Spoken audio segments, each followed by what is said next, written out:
it's buffering right now. So Okay. Yeah, but okay, go ahead, start. Yeah, go ahead, start it off, what's man. popping I'll and be what's right back. dropping? What's popping and what's dropping? This your boy live and direct in full effect after 832. Y'all already know how we do, man. I'm live and direct with my boy after 662, and y'all already know how he do. He had to step out real quick. But I'm gonna start the topic out with congratulations to Steph, or I should say his full name, Wardell Stephen Curry Jr. Uh, Better known as Stephen Curry. Congratulations on setting the 3-point record. And shout out to a few people. Uh, Shout out to Ray Allen for being there. You know, even though people had memes about Ray Allen, for him to even be there to honor him is quite Yeah. impressive. Not only that, I shout out to the New York Knicks crowd, because most crowds be like on some real crazy. You know, they'll blow they'll like, man, they'll boo the hell out that dude. But they showed professionalism. Mm-hmm. They knew at some point a 3-pointer was gonna get in their eye. They knew at some point they were gonna he was gonna set the record there. And for him to set the record at arguably the biggest stage in basketball is quite impressive in its own right. You know what I'm saying? And I already we already knew by the time 19 3-pointers hit, we know he's gonna just shoot it, gonna set it out of the box. You know, the way he shoot threes and the way he knocked them things down is quite impressive in itself. But what impressed me more, in spite of the little messy divorce that's going on with Sonya Curry, his mama, and Dale, he gave the game ball to his dad, Dale Curry. Rightfully so. I mean, Yeah. you shoot, he literally shoots just like Dale Curry. So he literally, if you look at Dale Curry's 3-point shot, you know what I'm saying, or his jumper in general, he shoots just like him. He's just a better shooter than his dad, you know, by 4 percentage points. Because his dad was a 40% 3-point shooter. So I respect the whole thing from top to bottom. And definitely congratulations to Steph Curry um on shooting an unbelievable record, making that unbelievable record. And I think that's gonna be very hard to to match, because not only is he shooting in folks' eyes and can shoot from anywhere on Mm-hmm. the court, but he's accurate with it. So I think the accuracy of his 3-point shot, somebody may break it, but it's going to be very hard to break it at the percentage level, because and let me correct some people on this.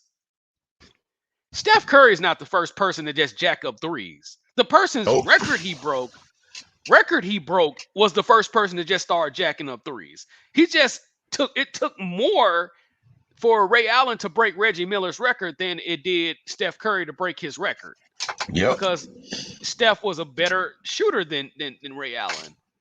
He's a better shooter than Ray And if Allen. it was, and if it wasn't for Jim Calhoun, by the way, top of the morning, y'all I had to run to do take care of something right fast. Anywho, yeah, if it wasn't for Jim Calhoun, Ray Allen probably been doing what Adrian Danley would do, just shooting mid range jumpers. But shit, but yeah, hey, that's this is a good accomplishment, man, for Steph Curry. Steph Curry, everybody said he should have broke it days prior to that. You know, Right.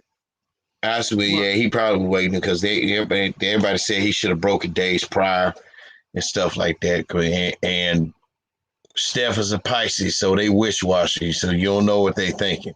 So, but yeah, I mean, whoever now, somebody has a long way to go. I can't think of anybody right now in the league that can do it, but it's two guys in the league right now. If they can just apply themselves and not get smacked upside the head like Michael Jordan did one guy, Malik Monk, who I think he can do it.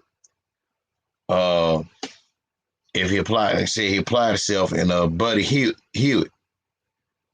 I think them two. I think those two got a better chance at trying to go for the record.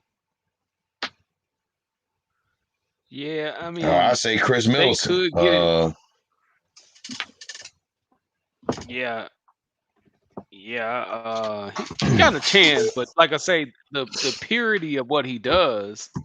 Because like I Mhm. say, he just don't shoot threes. He's like I say, he has a mid range game. He has a multitude of things in his arsenal. Because like even if he having a bad shooting thing, he's not gonna just keep on shooting threes. He's gonna go to the mid range and then go back to the perimeter, to make it, to do his thing, man. So not too many people can do what he do. And Mark Jackson said it best: "You're not Steph Curry," because Steph Curry does so many other things on the court. And like I say, people blame Steph Curry for people just shooting threes. People were already doing that in the 90s, but Ray Mhm. Allen, more than anybody, was just like I say, in the late 90s, was doing the same thing Steph Curry doing. He just was not as accurate as Steph Curry. You know what I'm saying? Right. So, because people were still going to the mid range to open up the 3-point shot.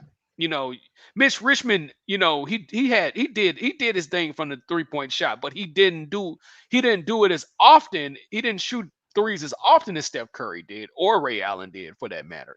Tim Hardaway, from time to time, pull up, crossover, pull up from the 3-point shot. You know what I'm saying? Mhm. But they didn't do it on a perpetual level that Steph Curry is doing, and not as much, not as with much accuracy as Steph Curry is doing, man. But like I say, he's changing the game of basketball, as we speak. But like I say, he's doing it more in a accurate fashion than anything else.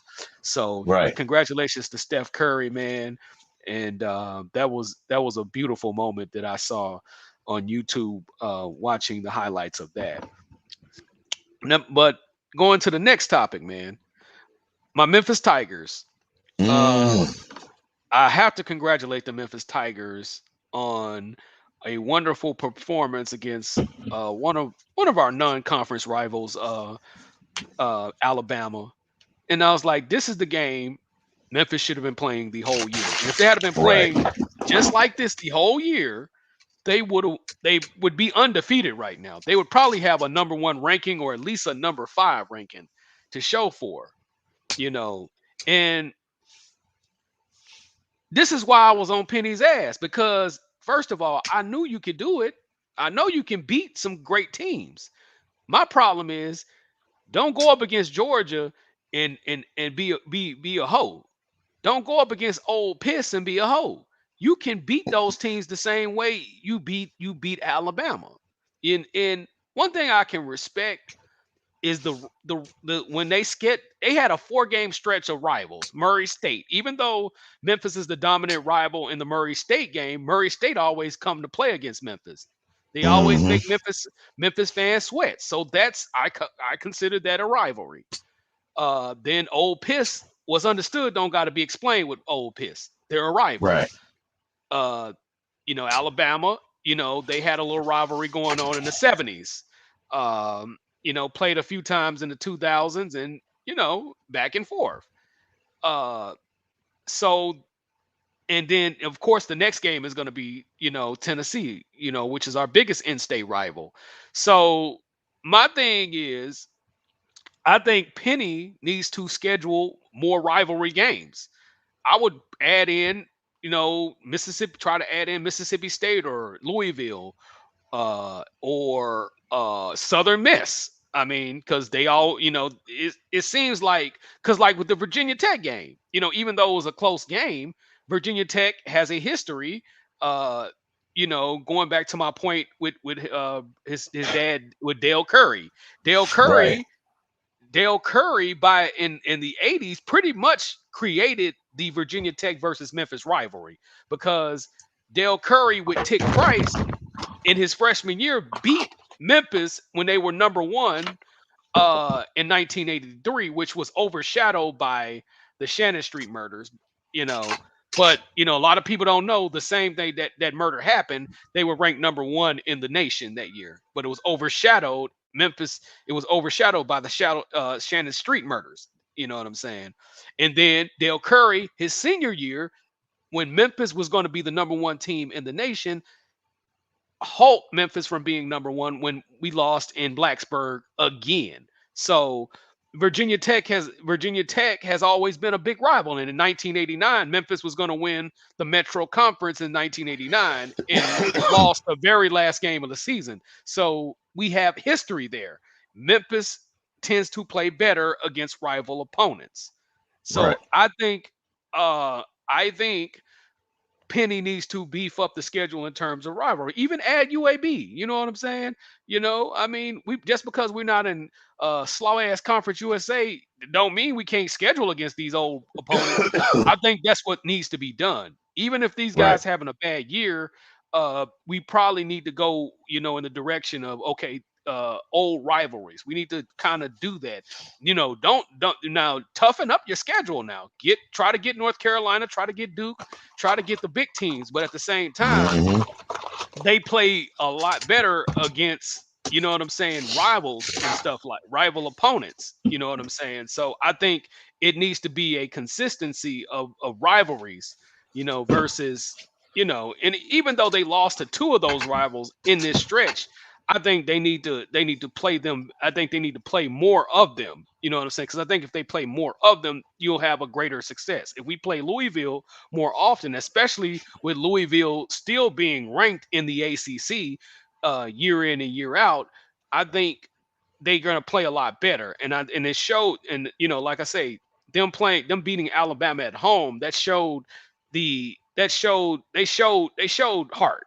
You know what I'm saying? Because you up here telling people, well, y'all shouldn't criticize me, motherfucker. That's what you gonna expect. We Memphis motherfuckers. We gonna criticize your bitch ass. And that's and what Jimmy just said. That's in reference to what Amani Bates. I read something with Amani Bates. They said talking about some stay out of DMs. Your criticism ain't doing nothing but helping. Some what he said, man. But you gonna get that. Criticism is part of the territory. I mean, shit, man. Right. Hey, I mean, put it like this: Memphis Tiger basketball fans are like wrestling fans in Philadelphia and Chicago. They gonna Right. call your ass out if they know you suck. They gonna let you know about it. Right. So I mean, Right. the money you gonna deal with that, Jack. Right. And you gotta hold that. You gotta hold that right there. You gotta hold that L, man. If you bringing us L's, we gonna give you another L for giving us L's. So, like I say, we knew that the talent that they got. You've recruited two number one classes out of the last 3 years. We should not have losses on our record. At best, you could argue we should only have one loss. At best. At best, we should only have one loss. You know what I'm saying? But you got to show us something. And that's why I say I wasn't gonna watch their ass until they show me something. You got to show me something Mm-hmm. before I watch that bullshit. Because I'm not gonna run my blood pressure up and on mediocrity. Hell no. You got to show me something. And Penny knows better. Penny's been there. Mm-hmm. Penny's had upsets in his career. Beat number 15 Vanderbilt. Beat number 6 Arkansas. Beating beating Marquette when they were ranked. I mean, he has Mm-hmm. a history he had a history as a player of winning the big games, winning against probably one of the best Tulane teams to ever come out. Because during a stretch, when Perry, I think his name is Perry Clark, he had Right. a stretch where he was making 4 straight NCAA tournament appearances. You know Mm-hmm. what I'm saying? So he knows what it takes to win. So I don't want to hear this excuses about the players. No, you make those players buy into your system and you be a better motivator to these players. You know what I'm saying? So if you can't do that, then step down. But you're giving us hope and you're giving us more potential. Now it's time to beat Tennessee. That's all I want you to do. Would you like to add anything to that? He also got to stop trying to be the players' friends and be a coach. Agreed. I mean, bottom Agreed. line. I was at work when all this happened about with Memphis and Alabama, but I saw the final score. I'm impressed. And keep in mind, this Memphis team beat an Alabama team that went up to they paid a visit to Mark Few and the Proud of Gonzaga and beat their ass. Right. So Because I don't. I mean, yeah. Well, the score was close, but what Alabama went up there and did to Gonzaga, I mean, shooting the three ball and pounding it inside. I mean, I think that's the way you got to beat them. So, I mean, I got nothing. Y'all don't have nothing to say on that. I mean, Penny's just going to stop being the players' friends and just show them, basically show them better than you can tell them. Right. You And know, that's what it comes down to. I totally agree. He's gonna have to stop being the players' friends, and like I say, be get on their helmet, man. Because like I say, you've been where they want to be. You know, they're coming hmm to you for a reason. You know, right? after the wow, I'm paying for Penny Hardaway, former NBA legend and stuff like that. You gotta bring them back to reality. Nah, you gotta do what I say. You not what I do. You got to buy into what I do. If you don't do what I say, you finna ride Pine City, in the words of the late Al McGuire used to say. hmm You know what I'm saying? So, congratulations to the Memphis Tigers, and I expect bigger and better things. That's a great RPI win. We expecting bigger and better things. So handle your business. Um,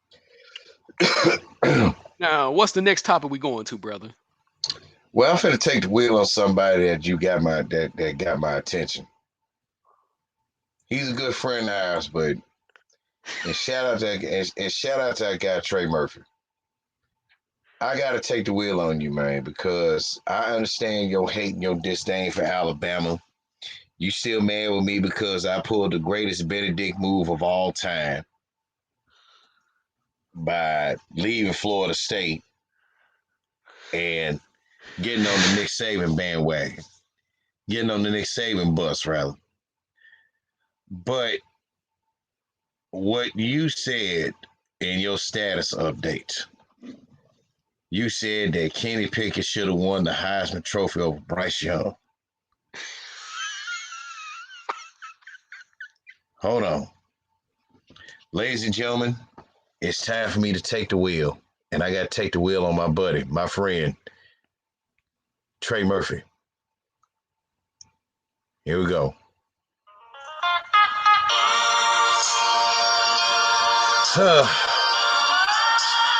Murph. I don't know what to say about you, man. You've been hating on the Crimson Tide for I don't know for how long. You probably hating on them because of the fact Nick Saban didn't get on the sidelines to coach Florida State, which would have been monster. But we all know that Florida State's athletic program, the brass, the suits and ties, they're dumb as fuck. But what's really crazy was that statement you made by saying that Pittsburgh quarterback Kenny Pickett should have won the Heisman over Bryce Young. Man, are you crazy? Have you flipped? Are you smoking some ganja, some bad blue ganja that to make you walk down the street and scratch yourself, talking about you seeing the hellhounds or something? I don't know what's wrong with you, man. Clearly, Bryce Young was the dominant force. Dice Young. Bryce Young was the unanimous choice to win the Heisman. Because let's face it, if Bama didn't have our boy Bryce Young, Bama would be 8-4 and not in the playoff discussion. Bryce Young has beaten some quality teams. Yeah, true enough, Kenny Pickett, he did threw more passes than interceptions, which is good, by the way. I mean, I think he threw 4 interceptions for the season. I don't know how many Bryce threw. But Trey 4. Murphy, man, Bryce Young threw 4 as well. Okay. I'm at a loss for words.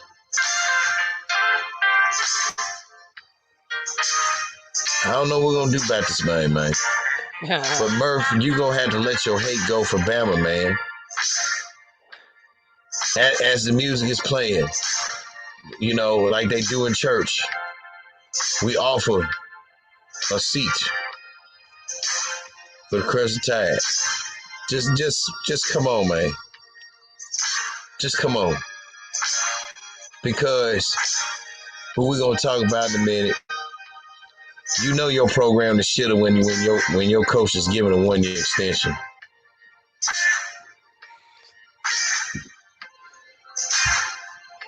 Trey Murphy, I don't know what to say about you, man. You had to talk. Don't say Bryce Young didn't deserve to win the Heisman. That's just your hate. That's just your hatred for Alabama still. It's beyond me, because first of all, Kenny Pickett barely beat a Tennessee team. Thank you. That he barely beat Tennessee. And I will say this: had they put Hooker in before they put in Joe Milton, they probably would have beaten Pittsburgh. They put Hooker in at the last minute. Our record would have probably been, it would have made a difference in wins or losses. But they put him in at the last minute. And then let's got to take this into account. Tennessee was up, I think, 21-7 against Alabama, and all of a sudden, Bryce Young had ran off, I want to say 40 straight points, some shit like that, in a ultimately blowout, because it was looking like Tennessee was gonna beat the hell out of Alabama, but all of a sudden momentum swung, and it ended up as a laugher more than anything. And like I say, without Bryce Young, they don't win the Arkansas game. Probably would have won the A&M game had the defense not played like shit and not gave up damn near 200 yards in rushing. Man. So they ain't gonna do that again. They ain't gonna do that again. He said there's a discrepancy in talent. True. However, the talent has not been producing as a whole, has not been producing the way they should have. Now, in the second half of the season, they've done a little something, but they have not been at their best throughout the whole year. Their defense have been very suspect in the last in most of the year. It's been Bryce Young that's been holding down Alabama. Had if it wasn't for Bryce Young, they would have lost that LSU game, because if I'm not mistaken, the LSU game ended up closer than what Alabama fans was comfortable with. And then the Auburn game, he saved the season versus Auburn. The dude got sacked like 8 times, but he showed enough courage to throw the game tying touchdown and ultimately the game winning touchdown against Auburn, aka, as I call them, Slauburn, because they just that damn slow. You know what I'm saying? And then of all teams, they beat Georgia, who not only was the number 1 team in total defense, but they were the number 1 team in points allowed. They were number 1 in multiple rushing yards, points allowed. They were number 1 total yards, passing yards, rushing yards.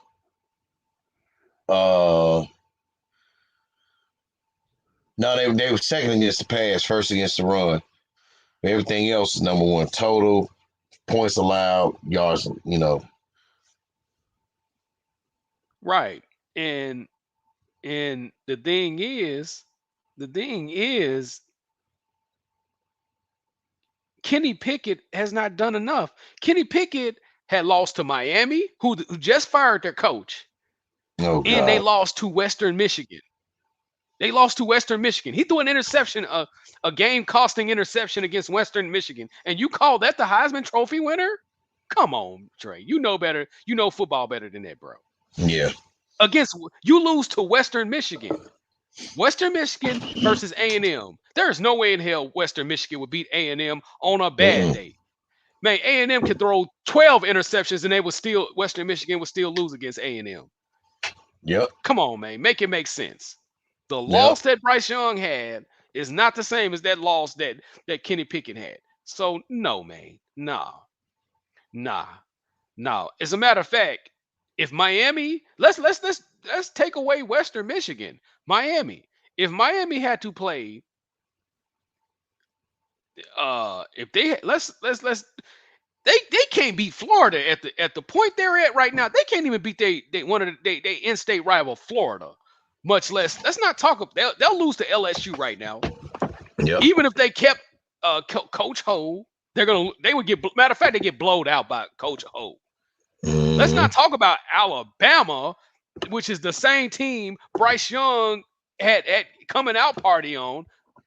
So when they played similar teams, they he played better against similar teams than Kenny Pickett. So that nah, bro, Hmm. you can't dispute. And that's why the defensive lineman from Michigan was number 2 in the Heisman, which rightfully so. He was a big significant factor on defense for Michigan. To go Mhm. along with the change in an offense, I would say he deserved to be number 2 in Heisman because we don't understand how important the defensive players is on the other side of the ball. But if you gave but offensively in importance to team, if you take Bryce Young off Alabama, Alabama will probably have 4 or 5 losses without Bryce Young. That was the best move that Nick Saban did was recruit Bryce Young. I saw Bryce Young in high school. I was like, I Yep. knew And y'all get. I said it. Y'all was getting something special right out yeah, the you gate. said it. You When, said when, it.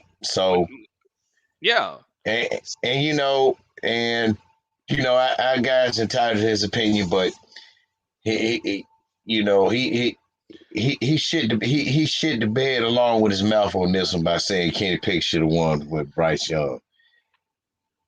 n- Bozo. no. I mean, no. Just off the We stats, love we love you, Murph, but man, n- Bozo. no, just off the stats alone, in similar teams, play against similar Mm-hmm. teams, you lost to Miami. Manny Diaz damn Slaw near kept Mammy. Slaw Mammy, uh, s- uh, you know, damn near he F- damn near would have kept his job. Had I mean, had he not ran off so many losses, but Florida he, State, but the dude, check this out. The man, he was 21-15. Talking about Manny Diaz. right. He was 21-15 in Miami, but they saying this is karma for him after how he did Temple. He took the Temple job and then turned around. He quit. He wait till the last minute. Say, "Oh, I took the Miami job." Oh, okay. You got 30 days. Hold on. You got 30 days to void a contract. Those contracts, he's not Mm-hmm. obligated to, after 30 days, the contract is valid. Yep. So in most sports contracts, because uh look what uh look what DeAndre Jordan did. He was gonna go to the Dallas Mavericks, Mm-hmm. until Doc Rivers and the rest of the team told him let's do it one more time, and he voided the contract. So he has a right to change his mind. Miami versus Temple, which is going to give you a bigger legacy. More than likely, it's going to be Miami because the talent you can recruit in Miami. You can recruit in Miami. It's hard to recruit in Temple. So a lot of people is making this personal. No, you got 30 days to back down from a contract, just like your car. Like Yep. if your car you don't like your car, you literally can send it back to the dealership in 30 days. So, and that's the same with sports contracts. Sports contracts is not valid until after 30 days. You know what I'm Right. saying? So people are saying it wasn't like he went after the 30-day period and said, "Oh no, oh no, I don't want to be." Miami was a better job, so I don't blame him for like saying "fuck you." It's a 30-day contract. That's the clause. It's a 30-day clause, just like they have a 30-day clause to like fire. Well, they can fire you at any given time, especially if you violate the integrity and code of ethics of the university. You Right. know what I'm saying? If you get caught drinking and driving, guess what? The university can fire you. Mark proud in the few because Gonzaga is a private school, and I've said this before, and I don't know if y'all remember. Gonzaga's a private institution. They could have easily exercised violation of code of ethics, violation of integrity of the university on Mark Proud and a few and just say, you're gone off a drunken driving charge. That's the clause in those universities, especially private institution. You know what I'm saying? Moral in private institutions, violation of moral code and ethics. You know, uh, same thing that happened to Coach Ho, which is why he's not at LS Pepe Le Pew. Now, let's not get it twisted. LSU didn't want him to be the head coach anyway. They had no choice but to make him the head coach in that particular situation when they fired Mm, uh Pest the Mess Miles. You know what I'm saying? So, but when he got caught with those photos with one of the university's admins, pregnant wife, literally Coach Ho, literally. When he got caught, LSU just say, "Hey, take this $21 million. We know you're gonna contest this firing, but we have it in our clause mhm, that you violated code of ethics by sleeping with this university admin's wife, and that's a problem. So mhm. just take this $21 million, and you know what I'm saying, we don't want to see you after the Texas A&M game." And that's exactly what happened. You know Yep. what I'm saying? So, that can happen. So back to Manny Diaz situation. Take y'all ill. I'm just saying, Temple fans, take y'all Yeah, ill. it's straight up. That's it. But with me taking them, taking them. Do but to our guy Murph, man, come on, dude. Come on, You know, man. Come on, man. and God rest his soul, as Lance Russell used to say, "Oh, come on, Murphy, shortcuts, Murphy, come on, Come on. yeah." And on top of that, Murphy, T. Murphy, and on top of that, yeah, how you like that taste? How did you like that taste of your medicine? Yeah, uh-huh. Man. Talking about Bryce Young, yeah. But Yeah, man. yeah, I had to take him, and to the Jimmy J Smooth Network audience, this isn't my first time having to take the wheel on Murph on social media, because with him being a 49ers fan, there was this gentleman by the name of Colin Kaepernick that they drafted, and he said that Colin Kaepernick was garbage, and these are his exact words. And knowing him, he'll turn around and say that he ain't say it to cover his own ass if he got the toilet paper for it. But in his own words, he said that Colin Kaepernick was garbage. He came from a slaw school and came from a slaw offense system. So he told me that. I said, okay. So what I did, I tagged everyone. He had a little 49 club he had. So I tagged all the ones that was in there. I said, this is y'all rookie quarterback, in which y'all boss of the Empire said that he was slaw, was garbage. He came from a garbage offense and a garbage school. I want y'all to look at this game and tell me otherwise. Murph was the first one to reply. He said, now I'm convinced.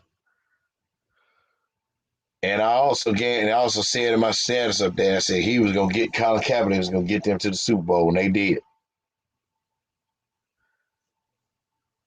So we had to do it to you, Murphy. I mean, Jimmy, would you like any comment you need to make on that one? I mean, it just if you look at the facts, if you look at the indisputable facts and play against similar opponents, it doesn't even add up. And against tougher opponents, um, because Bryce Young played a tougher strength of schedule. It's not like the ACC uh, is having a. It's not like the ACC is having a world beater year, because they're not. Clemson is down. Florida State, aka Florida State, is down. Tech went to shits. I mean, Pittsburgh came out of nowhere and won the damn conference, but that does not. When you look at it, when when Bryce Young played a similar team, uh, like Western Michigan, I'm talking about a similar team to Western Michigan. Bryce Young blew their asses out. It wasn't even no match.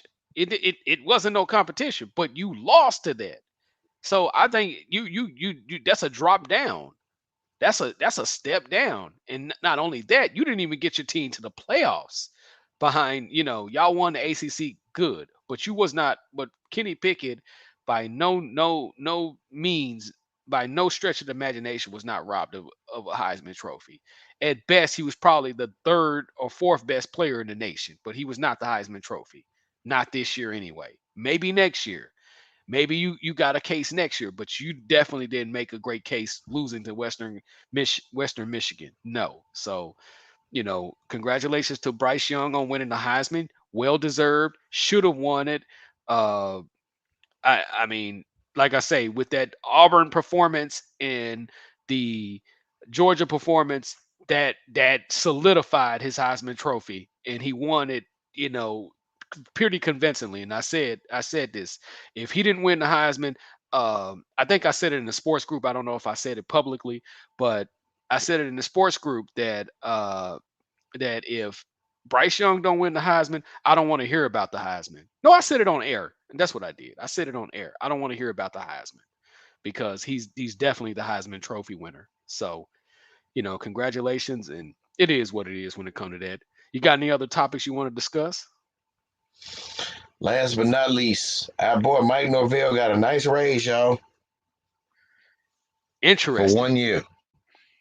Interesting. That's very interesting. To be hmm to be that damn mediocre. That's interesting. You giving an extra year to turn that school around. Bless your heart. Ah, come on, Norvell. Yeah.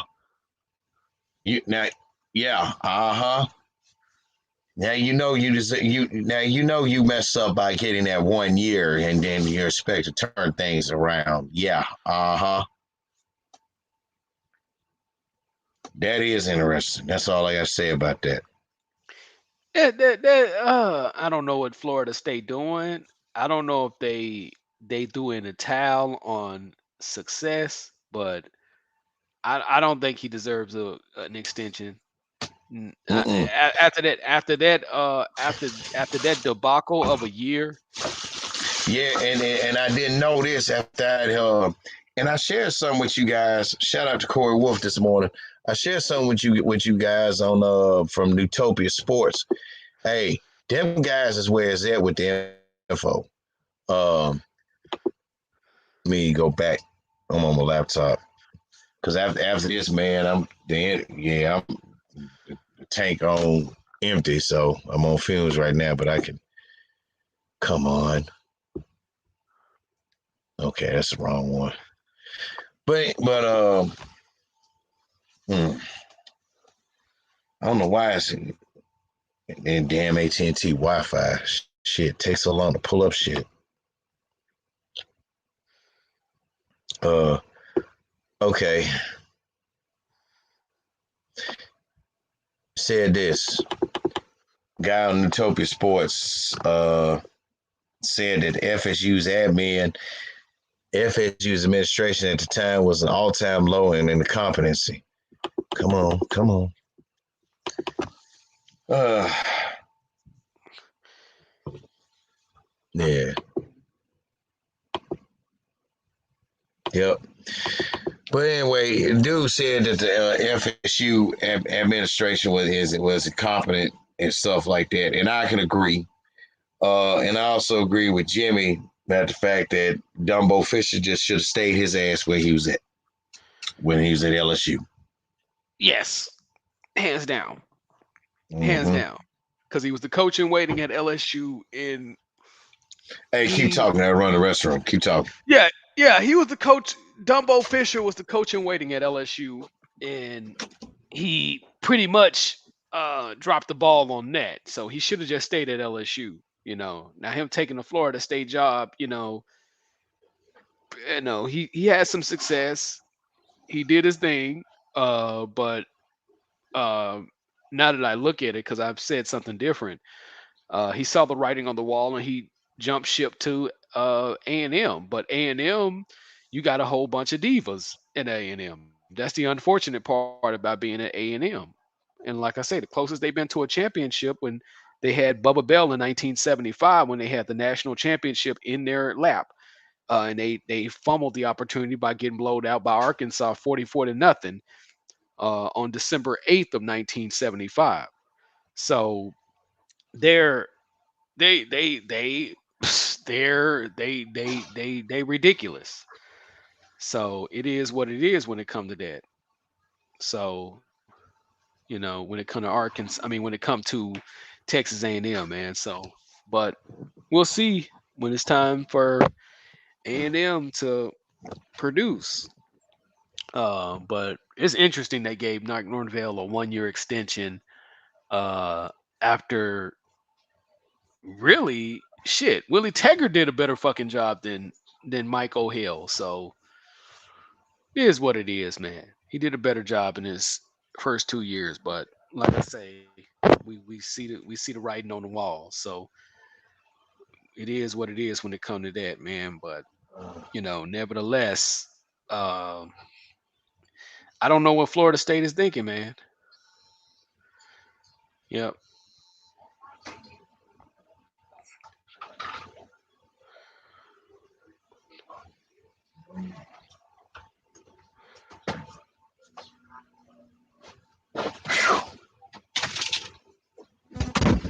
Oh, I'm back, man. I'm back. Hello? Yeah, I'm here. I'm here. Yeah, my bad. Sorry about that, y'all. But yeah, I'm trying to find this